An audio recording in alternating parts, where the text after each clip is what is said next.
Hi from the English Sisters. and welcome to Get Real with the English Sisters. Today we'll be talking about Curiosity. And is your curiosity bigger than your ego?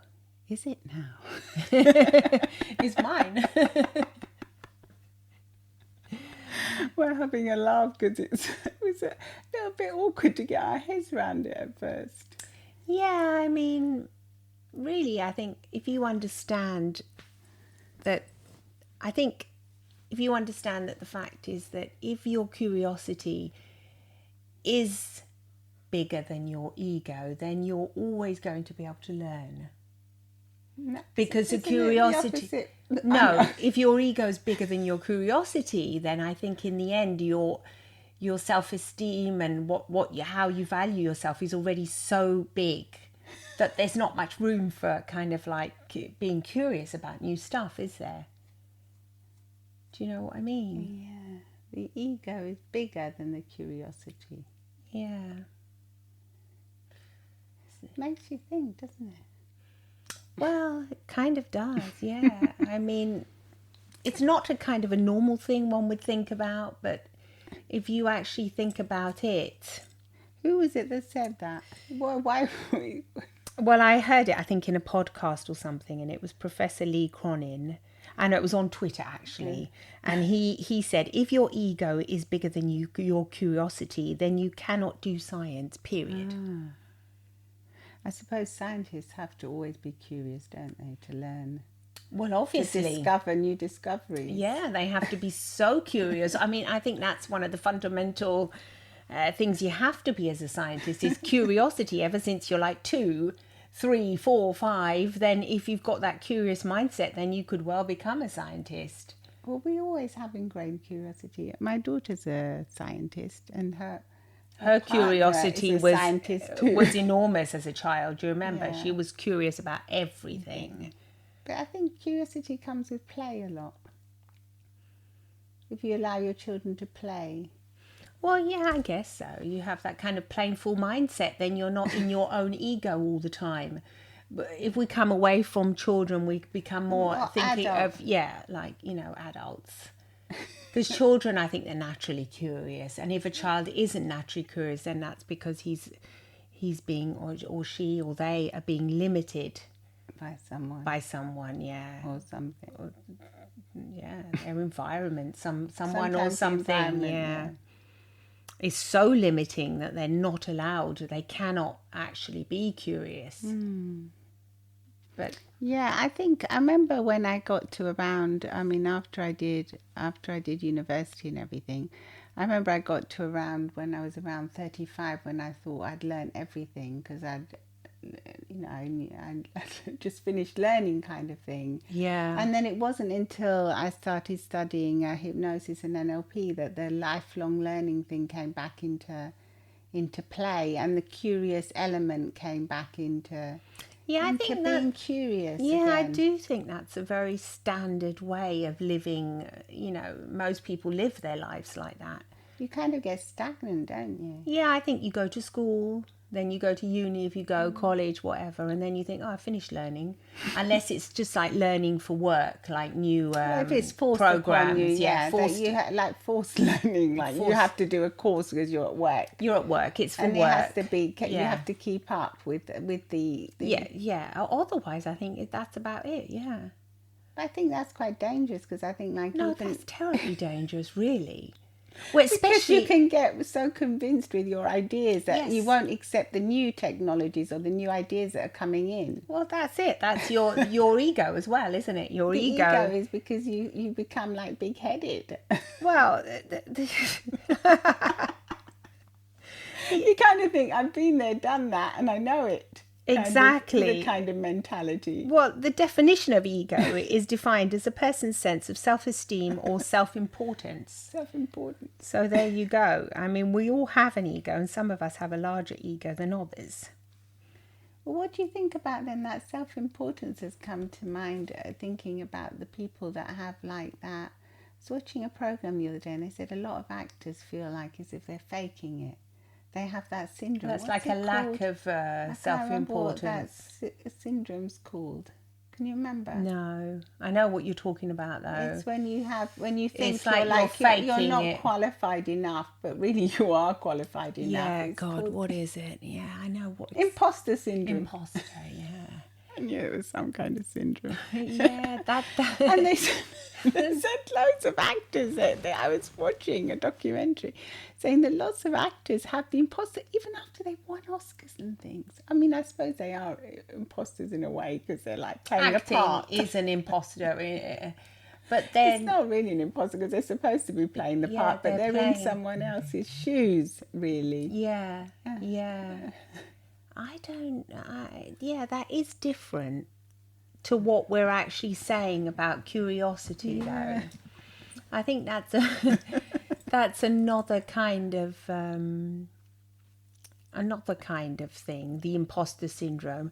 I think but you were right in saying that once we finish uni, even if you didn't go to uni. I mean, I didn't go to university, Yeah. but whatever. Once you finish your studies, You finish your 18, studies, you finish yeah. studying, then you might start working, and then you think you've done your learning. You think you've done it. Because I suppose we have been learning for so many years. Yes. Even if you only go up to 16 or 18, it's still most of your life. By the time you finish that, you think, wow. I'm sick of it. yeah. But that's a shame, really, isn't it? Well, I think it is a shame because I think if you teach your children from when they're really tiny that it's lifelong learning and you never, ever finish learning like what we know now. Yes, yeah. I mean, it's amazing, and life becomes so much more inspiring because you learn so many things. Nowadays, you can learn from so many different methods, like from podcasts and from watching YouTube videos. And learning doesn't have to be strictly in the academic sense of the Exactly. boring, if you think about it, like really boring books and textbooks that were hard to comprehend.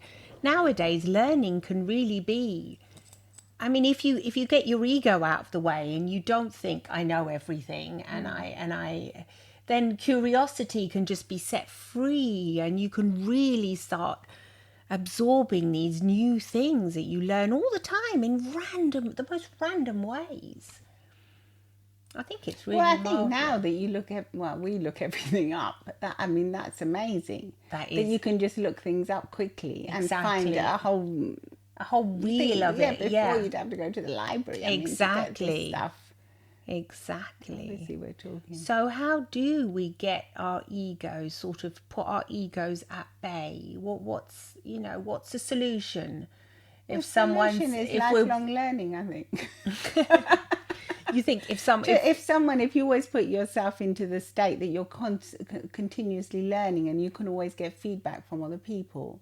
But then- I think if your ego is that big, the question is not posed in your mind, Well, then is it? Because then it's a dead end for you. I'm sorry. then it's a dead end. Yeah, I mean, unless you're listening to something and you randomly spark. and it sparks, and you suddenly realise that this is happening to you, but Because if this you have resonates to be with you, open to the mentality. Because if you're not, then there's no point. It's like beating, what's it called, flogging a dead horse. horse. Yeah, the expression. Yeah, there's no point Not a because very nice expression. no, it's awful. Really, I don't even know what it means. Really, I but think I mean, it I know means you this- can't get life out of something flog. that's not. Flog is What to is beat. flog? I To mean. beat. Yeah, no, it's Oh, how horrible. awful! Because in the olden used days, to they would beat beat the horses so they'd run faster. so Or they'd run I see. faster. Gosh, that really is a horrific It's a horrible expression.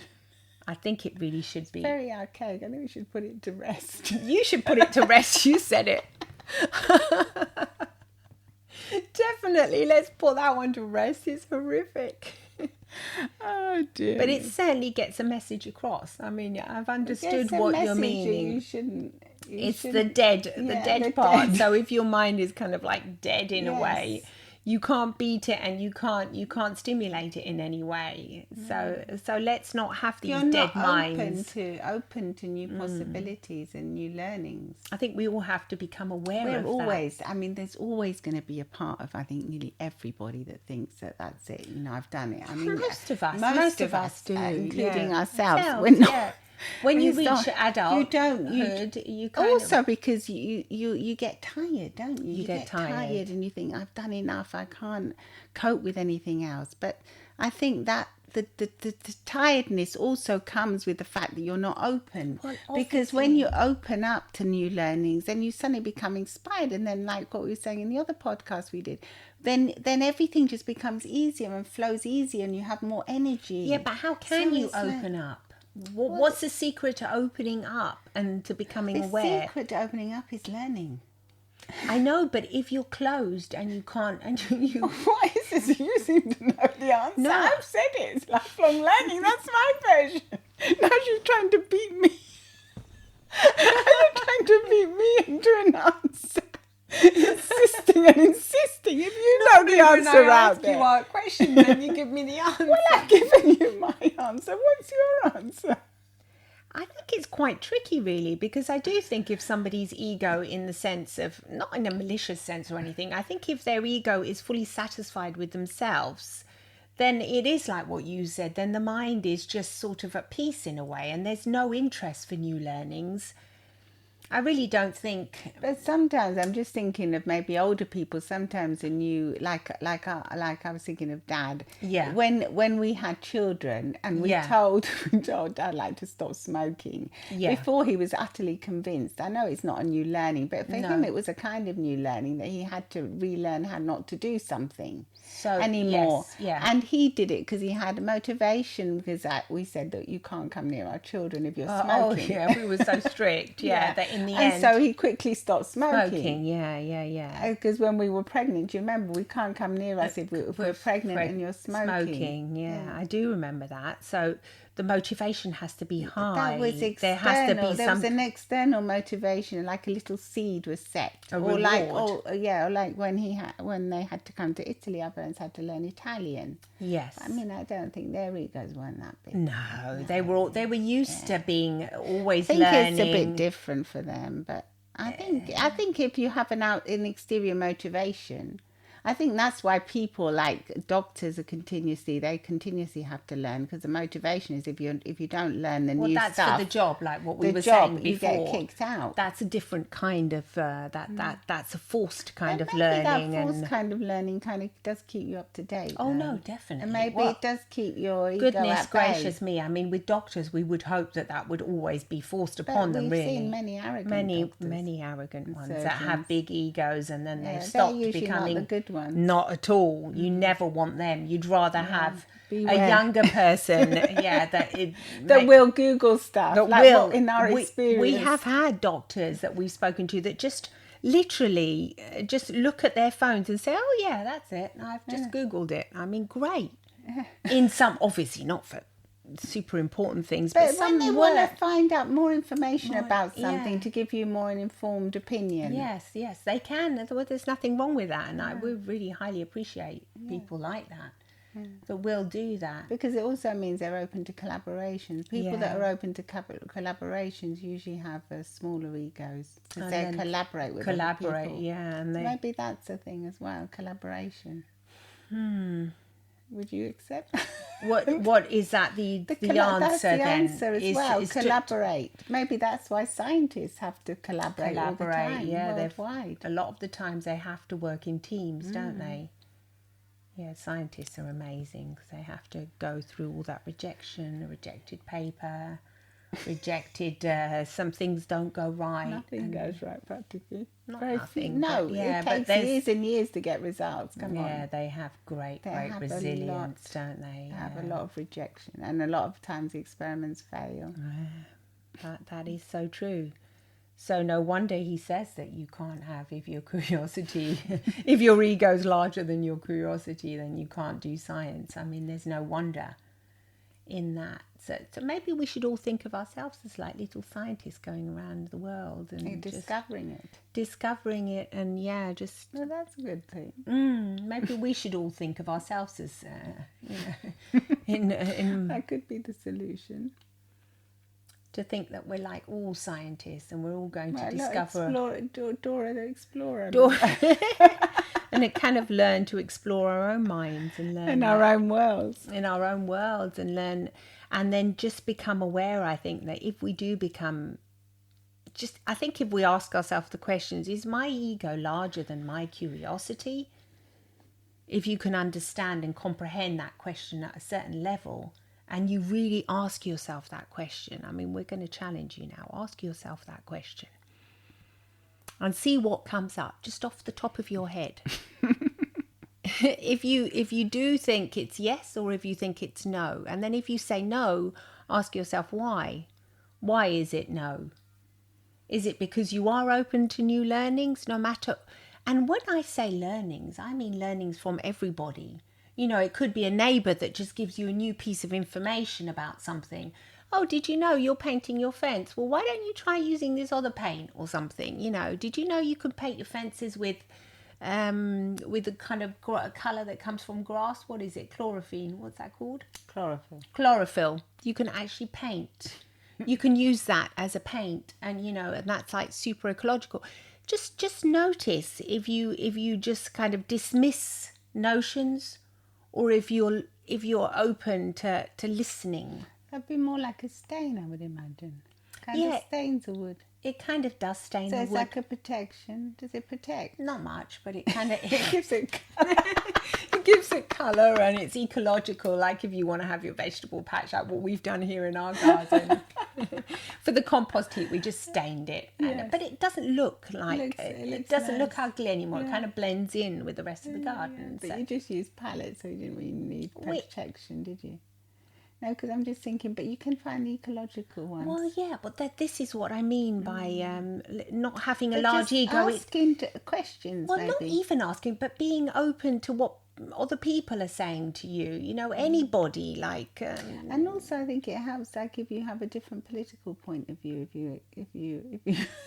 Yeah, politics. If you politics, because a lot of people are very set in their mindset, and they won't. There's a lot of arguments. I mean, even in couples and things about different families are destroyed through politics. So if you can be open to other people's point of view as well, maybe learning other, you know, going into the background, studying things, finding out why people are doing what they're doing. You know, all these kind of things. Yeah, definitely. If you can kind of just take a deep breath, and when they're talking about something that may be from keeping quiet, and also listening maybe as well, active listening. Active listening is when you actually do listen, you don't interrupt, and you absorb the information. You absorb it you haven't or you're not already thinking of the answer. No, I think if you manage to have this kind of curious mindset, then even if the person that you're having a dialogue with is saying something that you're totally against, you can think, I wonder why this person is saying this. And I think if you're in the position of wonder, and you're already in your mind, you have the words, I wonder why, then you're going to be naturally curious, and your mind will be stimulated. I think you always have to be in that position of wonder in life in general. You know, if you think, I wonder why, then I think that's the answer, isn't it? Then your curiosity is bigger. It is bigger than your ego, naturally. Wonderment. Because you're in a position of wonderment always. I wonder why that's happening. I wonder why. I wonder why. I wonder why he or she or they are shouting right now. And they're shouting at me. And if you wonder, then you're not in your position. Your ego is not already in that fired up and getting angry and say, look at them shouting at me. You're in the position of wonderment. So you're thinking, oh, I wonder why. What's got them so upset? And then you can be, it's going to radically change the way you think and the way you live your life, basically, isn't it? Definitely. I think I try and live like that. Wonder, so, putting yourself in other people's shoes and listening. Yeah, putting yourself in other people's shoes. But I think if you do put yourself in other people's shoes, your ego is not that big. How could it be big? You've come out of your own body, as to say, in your own mind, and you're in somebody else's. That's a pure definition of being in a state of curiosity and wonderment. I mean, that would be amazing. So maybe that's a solution then. If we could all do that, do that more than if we could do that, I think we'd be, because then you would learn from everyone you meet. Would be complete complete empathy, love, I think it's practically impossible. But I think if we did that, even just to 1%, you know, in every day from every person that we encounter, I think it would be an absolutely amazing world if we did that. There'd be no, imagine the road rage. How could you scream at somebody else when you're driving if you put yourselves in their shoes, even, or imaginary? You So just do you think that they're the people that have road rages because their egos are so big that they think they can drive so well? Yes, I do think that could be part of it. Yeah, they have anger issues in other areas as well. But I do think if they let curiosity become bigger, then they would suddenly become curious and say, I wonder why that person's driving so slow. I wonder why. Maybe something's happened. Maybe they're not feeling too good, or maybe they've had some bad news. And then the curiosity would definitely, It'd help a lot, wouldn't it? Yes, it would definitely help a lot. That could be the biggest solution. Just say, put yourself in somebody else's shoes in order to have this curious mindset. Being in a state of wonderment and wonder. Ask yourself, I wonder why. And then if that's not working, try and put yourself in their shoes maybe. Put yourself in their shoes, 2 and 3. And 3 would be lifelong learning. Lifelong learning, definitely. And 4. What do you want 4 as well? And 5. Oh, you want 5? 4 would be Active listening. Yeah, definitely. Active listening. And 5? And 5, we could say actively listen to yourself as well, and what's going on in your mind. Watch out for your ego and put a barrier there. Put a barrier up. Stop sign. Stop ego now, and put like a big stop sign. Yeah, is that 5? That's 5. That's 5. So there you go. So 5 reasons. 5 reasons, and 5 kind of little hacks how you can get your curiosity to become larger than your ego and keep the ego at bay. And I think, just as a bonus, always keep the child within you alive. Brava. Yes, bravo.